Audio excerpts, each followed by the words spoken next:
Good morning, everyone. Welcome to Bitcoin. Bitcoin say what? Boom. Oh, that was a little boom. That's all right. A little boom, big boom. It's Friday. Good morning. What a beautiful sunny day here at Mount Rushmore, South Dakota.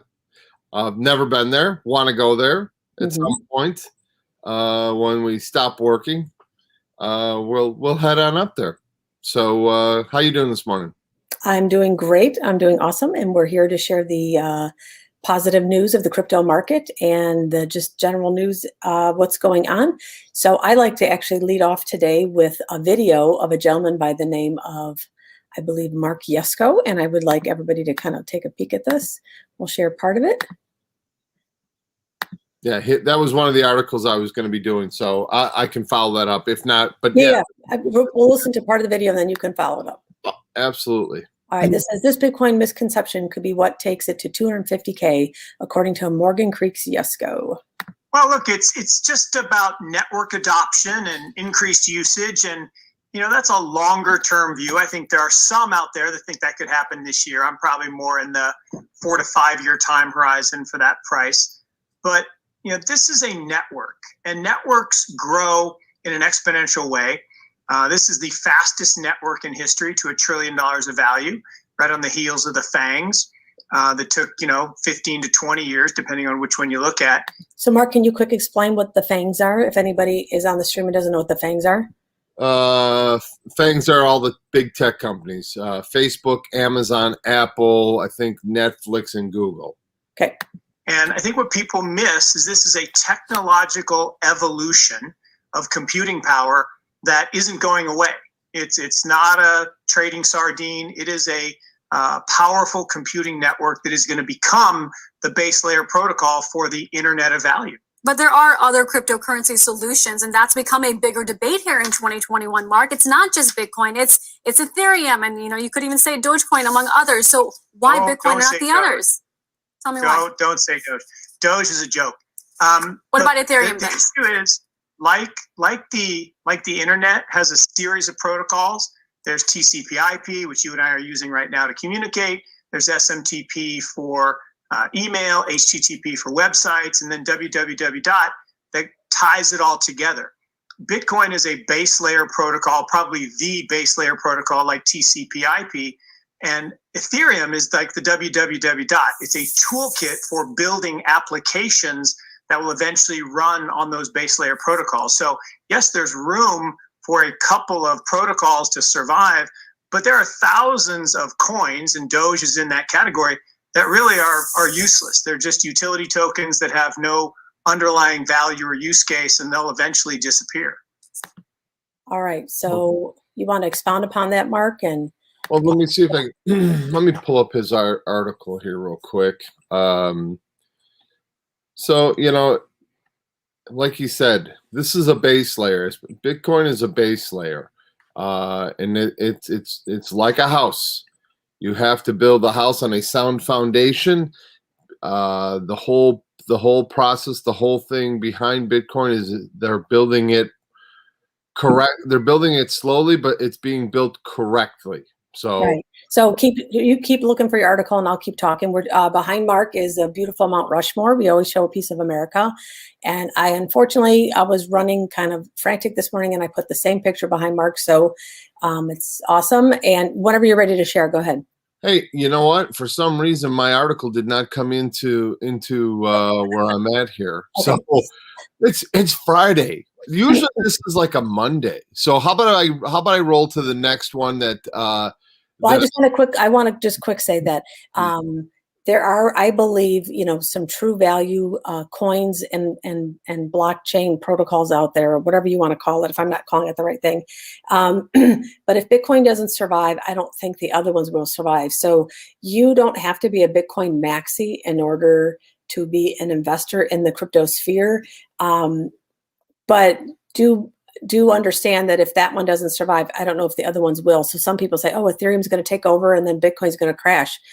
Well, then I don't personally think Ethereum will last over time. So there can be room for many types of investments besides Bitcoin, but we need to support this and understand that this has to survive, and it will. It's just that right now there's so many things that are challenging the cryptocurrency thing, because all the world's currencies are all trying to figure this out, and governments and institutions. So go ahead, share the next article. Okay. All right. So I'm going to go to a positive, simple little, let's see. I thought that was pretty positive.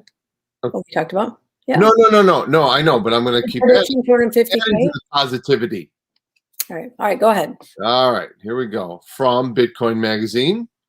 Stacking sats, how small weekly investments can offer decent returns. Okay, get in a sats are short for Satoshi. Okay, it's a small subunit of a Bitcoin, which is divisible up to 8 decimal places. Stacking sats has become a common term in Bitcoin, the community for building your holdings by purchasing small amounts of Bitcoin at a time. So, as we talk to the average person out there going to work and looking to build a financial future, say in the crypto world, this is just a little chart showing what the value of what you are going to be purchasing will be in over a certain amount of time. It's, let's see, March 29th, 2020 to March 21st of 2020. That doesn't make sense. Well, whatever it is. Okay. Yeah, I guess it does make sense. Okay. So it just basically shows how many weeks of investing, size of a weekly investment, total investment, breaks it all the way down and shows you what the value of it is. Okay. Shows the annual percentage rate, return rate on that investment over that time, and the total value of investment held in Bitcoin. Okay, so that's 0.02 if you invested $5 over 53 weeks. So you're talking about a very small portion, but you're talking about 260 going to 1184. Yeah, but if you take 0.02 and times it, let's say Bitcoin eventually becomes $1 million asset or $10 million, so 0.02, that's a good amount of money. Yeah. So yeah. So this is the network effect. So as the network grows and everybody's building in and using and supporting the Bitcoin network, it just keeps growing. So that's kind of how this all works. I try to look at this from a very simple perspective. I could sit there and say, I know everything about Bitcoin. I understand the code. No, I'm very old school, so it's okay to say you don't know everything about it. But I do understand investing, and when you look at something and you can take a small purchase, because people, I'm going to get out of this because the article is a really simple article. It's short. It kind of talks about this whole platform right here. So it's real simple, because what happens is, bear with me here. I got to move some. There we go. Compounding is a big deal. Okay. Time is a big deal. Okay. Because we forget about time, because everybody says, oh my gosh, Bitcoin's 58,000. And this morning, right now, it's 51,000. Okay. So yeah, that sounds like a lot of money, and it is a lot of money. Okay. But we're not taking that over time. So if you take a small sliver and you're buying small slivers, and let's just say you're just a patient individual, which I would highly recommend, take that 5 or 10 or 25 or whatever you decide to do, space out weekly or monthly, however you decide you want to dollar cost average it over the next 10 years. I think you'll be pleasantly surprised on how much money you're going to have. Yeah, so it's just saying that there's an application out there called Bitcoin. Swan. What's it called? BitSwan or SwanBit? I think it's Swan. Yeah, and you can dollar cost average into Bitcoin. So this would apply right to your article here. If you wanted to dollar cost average, you can, create an app, open up the app, create an account, and then tell it how many dollars a week you want to just dollar cost average in. So go ahead. I'm sorry. How about next week we'll pull that up?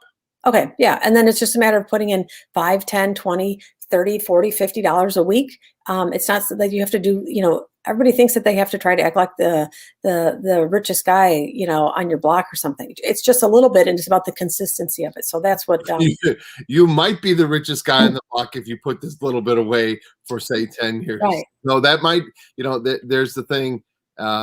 You just it takes time, and like I said, $50,000 is a lot of money, but in Bitcoin terms, it really isn't a lot of money, especially as the network grows. All right, so let's move on. Bitcoin may double this year despite energy concerns, Pantera CEO says. U.S.-based crypto investment Pantera Capital, Dan Moorhead, claimed that the price of Bitcoin still might double this year despite the energy concerns, probably brought up by Musk. Moorhead told Bloomberg TV that he thinks it will break out.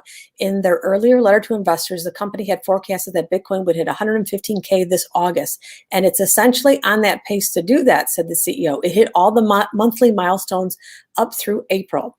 I do think it could double, and this is a quote, over the next 5 or 6 months. And I know that sounds crazy from your normal market standpoint, but Bitcoin has averaged more than tripping this every year for 10 years. Moorhead had a very consistent 10-year compound annual rate.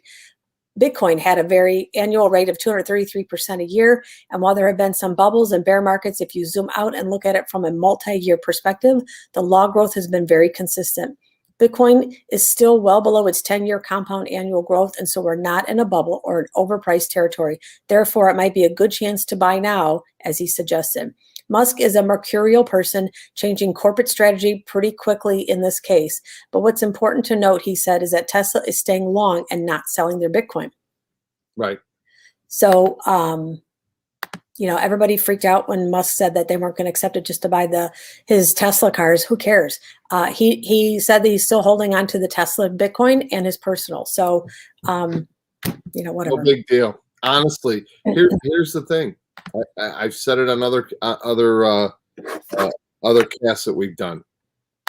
There's going to come a day, and Elon knows this. He's not a dummy. Okay. He knows that there is going to come a day his words will mean absolutely nothing because the network will be so big. He could sit there and scream on the top of his lungs whatever he wants. It won't move anything because there'll be so many people involved and start seeing the exponential growth of this thing. It will steamroll him. And right. I think actually one of the articles I have actually says that. So Bitcoin held up very well despite biggest exchange inflow since March 2020 crash. Bitcoin saw a real test of its market composition on Thursday amid a sea of liquidations reminiscent of the events from last year. Bitcoin had performed very well as traders send more coins to exchanges than at any time since the March 2020 crash. That was at the when the pandemic hit. Data from on-chain monitoring resources, CryptoQuant and Glassnodes shows that Bitcoin exchange inflows hit a one-year high on May the 13th. Tesla abandoning Bitcoin payments, followed by rumors of an investigation of major exchange Binance and the U.S. regulators, was enough to send Bitcoin to lows of 46K before stabilizing. As Cointelegraph reported, the dip could have been considerably worse, with longer-term price features providing support at crucial levels. Bitcoin held up very well given this 200 million of liquidations in 10 minutes. So they had some whale warnings. Inflows, and I think you talked about this last night, so I'll give you kudos because I challenged you on this and I think you were right. So I will admit it. Hold on, everybody. What was that? I didn't say anything. What? If you want to hear it, watch the replay. Whale warnings. Inflows to exchanges reflect that the desire to sell Bitcoin at short notice. Some may not divest themselves of their holdings for cash, but rather take a stablecoin position and then buy back once prices stabilize. Whales still sending coins to exchanges more than usual as a potential sign that the bearish phase is not yet over for good. If you're a derivative trader, be careful in the short term. Relatively speaking, whales are depositing Bitcoin to exchanges. And so I believe what the article was referring to, as you suggested last night, is that they might be moving their Bitcoin to the exchanges. They might be selling out, but then keeping the money and not cashing out, but keeping it as stable coins so that they can buy back in at the dip. And I believe you said that. Yeah, because it takes. And you said that last night, and I'm like, no, there's you just. Yeah. Here's how I look at this. From a perspective of there's a little bit of involvement in moving money onto exchanges. So if they keep it to, it's like having a savings account kind of. Once you take your profit, you move it out, then you can move it back in when you decide you want to. So you're not taking it necessarily out of the exchange. So, which is absolutely the way that this moving forward is probably going to happen, because, there again, you're going to, once you start getting on-ramping onto this network, you're going to stay on it. Yeah. It will make no sense to get out of it, because things will start to be denominated in Bitcoin as the network grows. It's just a simple network effect. Yeah. All right. I want to share one more, and then you can go, because this is a good. Sounds like an awesome plan. Oh, credit crud. Credit? Did you say credit card or cruddy crud? Credit crud. I wanted to say something else. Oh, okay. Schnitty schnit. I didn't say that. Okay. Stan Druckenmiller, U.S. will likely lose reserve currency status in 15 years. Hard to unseat Bitcoin as a store of value. Legendary fund manager Stanley Druckenmiller says that he is worried that within 15 years, the U.S. dollar will lose its world currency status. He said that the crypto is a solution for the lack of trust in Fed Chairman Jerome Powell and the rest of the world's central bankers. The billionaire investor further said that it will be very difficult to unseat Bitcoin as a store of value. He explained that the Fed's policy and heavy debt and deficits will threaten the dollar, the U.S. dollar, as the world's currency reserve. I can't find any period of time where monetary and fiscal policy were this out of step with the economic situation. If we're going to monetize our debt and we're going to enable more and more of this spending, that's why I'm worried now for the first time that within 15 years we will lose reserve currency status and, of course, all the unbelievable benefits that have accrued with it. He also mentioned that 5 or 6 years ago, he said that crypto was a solution in search of a problem. The problem has now been clearly identified. It's going to be very hard to unseat Bitcoin as this store of asset value. Whoops. In conclusion, he clarified that it's too early to know which currency will replace the dollar, but reiterated that it will be tough to unseat Bitcoin. Yeah, and he's a goat, man. He's one of the big boys. I listened to, I forgot what podcast, but they were talking about him. I think it was him and George Soros had basically collapsed the pound because of how it was so overvalued, or something to that effect. I'll have to dig that up and listen to it and maybe share. But yeah, he's been around a very long time, and a guy like that's knows this marketplace better than probably 99.9999995 people on this planet is saying this stuff. He knows that something's going to have to change. Yeah. And that's, it's just, they say it's, currencies last 100 years, and this is at the end of the 100-year life cycle of the current way the fiat system is structured. It's sad, but you know what? The reality of it is, well, then, it's like anything in life. You get like running a business, and all of a sudden you've been, running a business that, you used a certain tool, and over time that tool changes. And if you don't go, say, in my trade, if you don't go from a hammer, which you can still keep on your belt, to a nail gun, okay, you're a fool, because the nail gun is technology. It saves time. It really saves money. Mm-hmm. It saves the physical wear and tear on the individual. So the world is going to have to go from the situation that it's not as desirable to a more desirable position. So. All right, share your article. And hello, Elizabeth. Thanks for coming in on our stream this morning. Hey, Elizabeth. Good morning. Good to see you. It's our daughter-in-law. Yep. All right, go get another article. All right, go. Is that an order? Go get another article right now. I'm talking to Elizabeth live. All right, let's see. Here we go. I think I only have one article left. You must have went overnight and taken out my articles. Let's see. You had three, and then I did. Relax there, Seabiscuit. Sorry, I'm the overachiever and got 8. I'm the Of course you are. All right, here we go. This is a good one. This is one that's very important. Everything you need to know about Bitcoin and taxes. What are the basics that everyone should know about their Bitcoin is how it is taxed in the United States. A couple quick points and questions here. Is a purchase of Bitcoin taxable? Do you pay taxes on the sale of Bitcoin? What transactions require me to report my Bitcoin? This is a Debbie Downer. This is a Debbie Downer post. No, it's not, Wow. because everybody. Well, nobody likes to pay tax. I'll be the first to admit it, but I think if you are buying, okay, so if you're buying stock, it's just. I'm just joking. Go ahead, read the article. I'm just joking. Shut up. Blah blah blah blah. Okay, Here we go. All right, there is not actually anything called a Bitcoin tax per se. That was the question at the head. When people refer to taxes in Bitcoin, they are referring to the capital gains taxes one must pay on profits made from selling or trading Bitcoin. This is because under the current view of the IRS seen in IRS Notice 2014-21, Bitcoin is considered property. Per Notice 2014-2021, the IRS states for federal tax purposes, virtual currency is treated as property. General tax principles applicable to property transactions apply to transactions using virtual currency. Long-term capital gains, short-term capital gains. It's real simple. Here's the chart. Short-term is less than a year. This is your brackets. This is what you would pay. So if you make if you're a single person making between 209,000 and 523, I love how these numbers are so like broken down.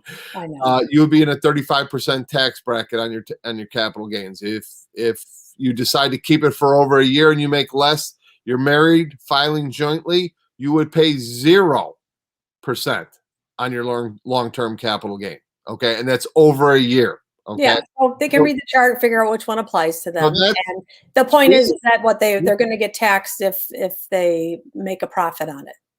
Okay. So if they're doing Dogecoin right now and making a ton of money, don't go spend it all because you're going to owe Uncle Sam. So the bottom line is read the article. It's pretty straightforward. Do you have to pay tax on an asset? Of course you do. You have to pay tax on everything. But the nice thing is that this is not financial advice, but if you're looking for the long term, we have found an IRA vehicle that you can actually buy crypto in, and then it's within the IRA. Again, this is not financial advice, but you can go research it, and you can put some money in an IRA and then trade within it, buy and sell it within it, and then it all stays under that umbrella. And then you don't pay the capital gains within that for every year as you're trading it. And so go research it out. And so then you could, I don't know if you could put Dogecoin in there, because I don't know if they consider that actually a piece of a piece of personal asset. Because I don't know if they've actually, I know they've categorized Bitcoin and some of the top currencies, but I don't know about Dogecoin yet. And I don't know if they've actually said that NFTs are considered physical property. So be careful when you do what you're doing. So yeah, I think get that advice. That is a self-directed IRA, so you kind of are really running it. Okay, and there's many things you can put in self-directed. This is one that crypto is kind of newer to that structure. So, all right, go ahead. I want to move on and let's say, hey, we got actually two things. One thing, I'm not going to share a thing, but I'm going to talk about it. Our lovely state of Illinois is going to, I told you I keep up on this. They passed in the House last month about getting our banks to start to accept Bitcoin as an offer to the customers to come in and actually buy through this charter program they're trying to pass. And it passed in the House in April. I put a watch list for the Illinois Senate. I just got a notice this morning that on May 18th, the Judiciary Committee in the Illinois Senate is going to be either voting on it or discussing it. So hopefully we'll have some news next week, but that's great. And they really think it's going to pass in Illinois. So that's going to be awesome. Here's another state. Government adoption. Cryptos are property in Texas. Hungry to cut taxes. The ruling class is turning its eye to crypto space. Institutional adoption is one of the biggest stories of the last month. After that, governments might follow suit. From MicroStrategies to Square to Visa to Goldman Sachs, institutional buyers and big companies are slowly moving into the space. The money attracted them, and their presence created feedback loop that fueled prices. Billionaires, millionaires, and corporations have considerably lobbying power. If companies continue to get behind Bitcoin in this way, and the market cap grows to 1 trillion or more, the impact, well, it's already over 1 trillion, right? The impact of a government ban would be too considerable to warrant it. Technically, yes, it is over 1 trillion right now. Yeah. In Texas, cryptos are not just property, not property just yet. The bill that defined them, such 4474, passed in the House of Representatives. So they're on their way they passed it in the House. Now it's going to the Texas Senate to pass it as a means of property. And so Oh. Illinois hasn't done that yet. We're talking about it from a bank perspective, but I don't know at all. I don't know if I don't understand why a state has to make it as a piece of property versus the federal government, because the federal government's already come out. So that's interesting. Yeah. Bye, Elizabeth. Go back to work. Yeah. Yeah. She's gone. She's done. So, anyways, all right. You want to go share an article? All right. I got one more. It's not a big one. So again, as your Mark's pulling that up, we have Texas, we have Illinois, we have Wyoming, we have Tennessee, we have Miami, Florida, we have Louisiana, all pro crypto / Bitcoin. This is really not an article. This is it's a small article. It is from Watchdog Capital. It's a new, and this is I wanted to show this because this is an adoption thing. Okay, Watchdog Capital, an SEC registered broker dealer, announced that the firm is now approved for several general securities business lines. Watchdog Capital's most recent FINRA approval is the accumulation of a 2-year effort involved in extensive planning and multiple reviews by the United States securities regulators. So these guys are legit. Okay, just kind of scrolling down in here. What I wanted to show was that they were talking about that they are going to be offers. Here, right here. Here's the paragraph. This approval vastly increases our capabilities and ability to serve customers in a changing world. Do you think the world's changing? Said Bruce Fenton, managing director of Watchdog Capital. We are now able to offer full trading and brokerage services, giving us the ability to compete with the largest banks and brokerages. The firm's first major offering will be a high-end boutique securities and advisory service for Bitcoin-focused investors. Isn't that interesting? High-end boutique securities for advisors. For who? The wealthy. No, Bitcoin-focused investors. So right now, what did I tell you? Let's see. I told you that there are. Oh, let me see. I thought there were like 1 million. Was it 1 million or 100,000 millionaires in Bitcoin, like right now, and like 3 billionaires or something? That as this grows, those numbers are gonna just go off the chart. So there is. I mean, so they're placing themselves in a situation for 3, 5, 10 years down the road when you're going to have people that have slowly put away, stacked their sats for the last 5 years, and they're going to have some money, and they're going to have to make some decisions. And they're also going to need a little hand holding possibly, because as you go up that financial level, you might need a little help. So this is the writing is on the wall. All right. 3 reasons why Bitcoin doesn't care about Elon Musk. Tempers are running hot in the latest round of Bitcoin FUD, fear, uncertainty, and doubt. But a longer-term perspective reveals Bitcoin's as usual for Bitcoin. Business as usual for Bitcoin. Proof of work doesn't care. Bitcoin's proof of work algorithm rewards both miners and investors over time because their years of work make the network stronger. The longer Bitcoin continues, the less likely it is to succumb to an attack or see its participants leave the network for a different cryptocurrency. Kind of like what you said earlier, that once, a couple years from now, Bitcoin's not going to move if Musk, chirps about anything. This is precisely why Bitcoin continues to be the crypto of choice with competition. As many argue, no altcoin can do Bitcoin like Bitcoin. Why proof of work is crucial for Bitcoin? Because a valid hash, POW, is how peer-to-peer nodes know that a block is valid without needing a server or trusted third party. Plan B, creator of the stock-to-flow family of Bitcoin price models, commented on the phenomenon. Bitcoin is dead without proof of work. Despite its abrupt dive after Musk's words, Bitcoin's recent price action speaks more to its resilience to criticism than its susceptibility. This time, Musk likewise failed to topple the indicator, and the brief wick to 45,650 was extinguished, and when it met the 21 EMA on the way down. The energy is used to secure the crypto asset network, and the net impact on fossil fuel consumption over time will be negative, all things considered, said Saylor.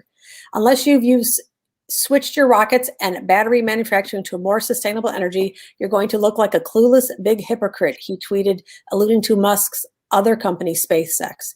The world needs sound money far more than it needs your rockets and government subsidized electric cars. Yep. Yep, he's absolutely correct. Because there's, think about it. It's nice to think about electric cars, and it's nice to think, and there again, it's subsidized, which drives me crazy. If it's so good, why do you have to subsidize it? Right. And anything that's subsidized generally costs more. And subsidized by who? The federal government. Yeah. So by you and I. Yeah, but by the federal government, and then Hey, I've been paying some taxes. I want me a Tesla. All right. Mark Cuban counters Elon Musk and says the Mavs will continue to accept Bitcoin. The Dallas Mavericks owner contends that Bitcoin replacing the legacy financial system will be a net positive for society and the environment. He tweeted yesterday, the Dallas Mavericks owner remarked that the Mavs will continue to accept Bitcoin, Ether, and Doge as payment means for tickets and merchandise items. We know that replacing gold as a store value will help the environment, Cuban opined, adding shrinking big banks and coin usage will benefit society and the environment. And I think that's about it. So he came out. Of course, everybody has to come out and make sure that they're the loudest one that's being talked about.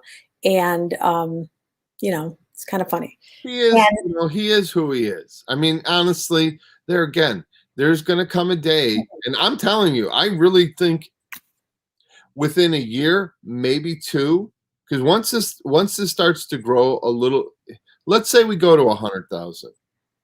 Okay, you go to 100,000, you're pushing $200 trillion in market cap. I mean, you're getting to a point. I don't care who says anything. It's not going to change it, because then all of a sudden it starts to grow even faster. Yeah. And it's slowly, then all of a sudden, suddenly. So. Right. All right. I want to share two funny things at the end, and then we're going to head on out because we got to get to work and make some money to stack our sales. Crack-a-lackin'. Let's go. All right. So this is funny stuff. I like to share the dumb and the funny. Elon Musk. Don't talk about me like that. Elon Musk unveils, what did you say? Don't talk about me like that. Elon Musk unveils new clean energy luxury car pulled by 8 Tesla employees.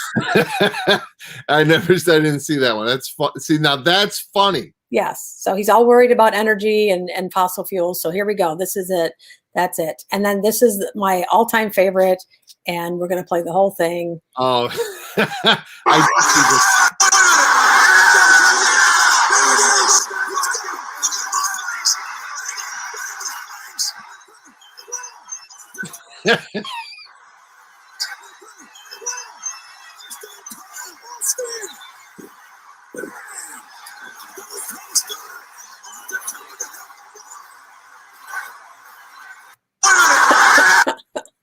That was funny. You got to give it to Dave Portnoy. I mean, he's been a pretty consistent voice. I know he's helped out a bunch of businesses through this COVID thing.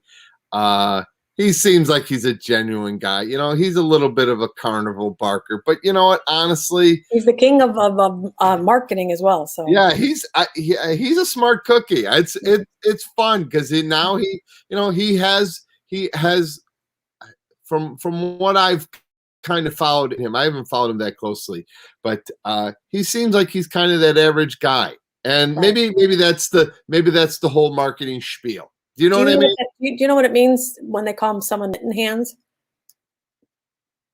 Because they showed him yesterday with mittens on. And so I think that means like you've passed lettuce hands, which means you're selling, and mitten hands might be like, you're not going to sell, but like your hands are kind of tied up. And so try to pick something up with a mitten. You really can't manipulate it. So maybe right.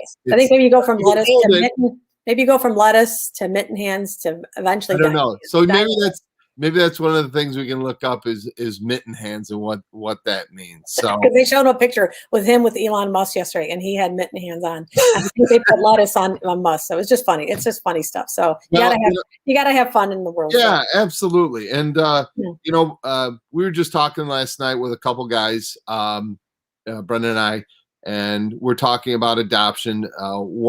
One's kind of a computer guy, one's a blue collar worker, trade worker. Both are very excited about the crypto space. One that's been in it a little bit. The other gentleman that we spoke with is just coming into space and very excited about it. Understands kind of what's going on with money printing and where we're at kind of in that cycle. He's a little educated, probably far more educated than I am in that space. And so we're starting to see it from the average person, because they understand it, because it's hitting the average person. Yeah, the average guy's getting squeezed more, and so I think maybe they're going to come to the adoption quicker. So I don't know. Absolutely. All right. Well, hey, thanks for joining us on this beautiful. We'll see you guys on Monday. We'll be back on Monday. Where are we going to be at? Back here on Monday. Yep. Where? Bitcoin? Bitcoin? Say what? Boom. We'll see you Monday morning. Have a great weekend. Bye, guys. Peace.